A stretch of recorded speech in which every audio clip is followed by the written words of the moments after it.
прибыл к нам. Ну, мы сотрудничаем, работаем вместе, делаем общие дела.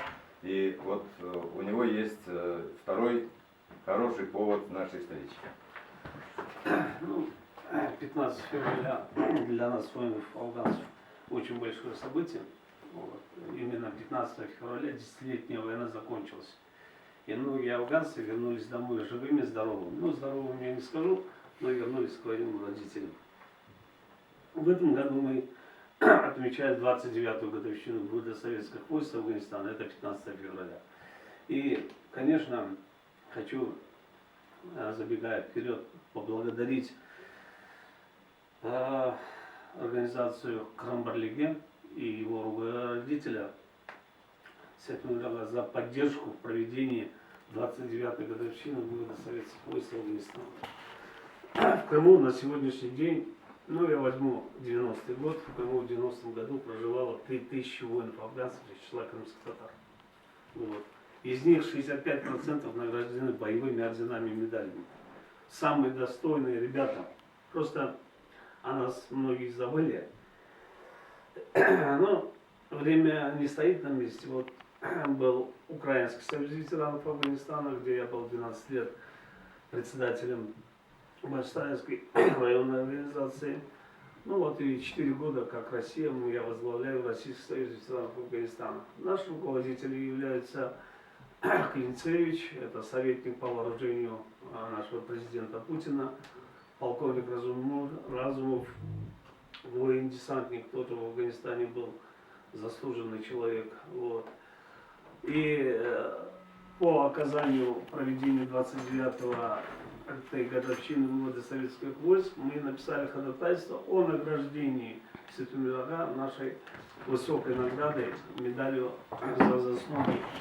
Такой медалью мы награждаем тех лиц, которые активно помогают воинам-афганцам, инвалидам, матерям погибших солдат, вдов и сирот. К таким категориям вот на сегодняшний день мы относим и Сетмирага. Сетмирага, огромное спасибо от меня лично и лично моих товарищей за ту поддержку, которую вы оказали.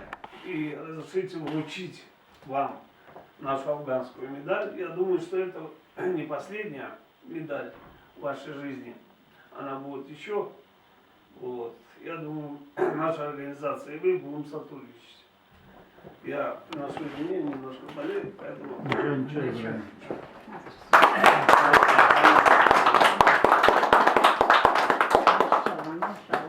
Ну, пользуясь случаем, хотел бы сказать, действительно, мы все тут живущие и помним 89-й год, 79-й, когда все это только началось. И так в моей жизни получилось, в Геническом районе каждый вывод войск или что-то, я всегда в этом участвовал. У меня есть эти грамоты тоже от украинской ассоциации афганцев. Действительно, это интернациональный долг, когда нам говорили, каждого живущего в Советском Союзе.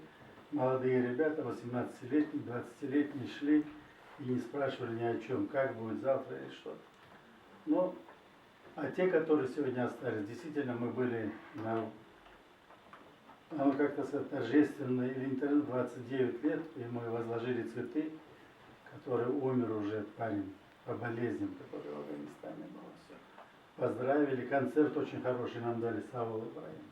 Ну, мы с Ибраимом оба практически в Зембашские, бою по Зембаш. Оно, видимо, нас тянет еще больше. Onun için uçbil bala bariyeri dedi 90. seneleri bugün çok sular yok. Gittiler. Cenk etmek kolay değil dedi Rabbim. И вот то сегодня, что нам навязывает обратно, ну, я всегда говорил и говорю, Америка это то зло, которое несет сегодня всему миру. Но нам повезло, у нас такой президент, который им сказал, если мир и без России, так зачем нам этот мир нужен? Поэтому Россия была, есть и будет. И мы все сегодня граждане России. Чем спокойнее в нашем государстве, тем лучше будет нашим детям и внукам. Мы никогда это не должны забывать. Он очень Савол.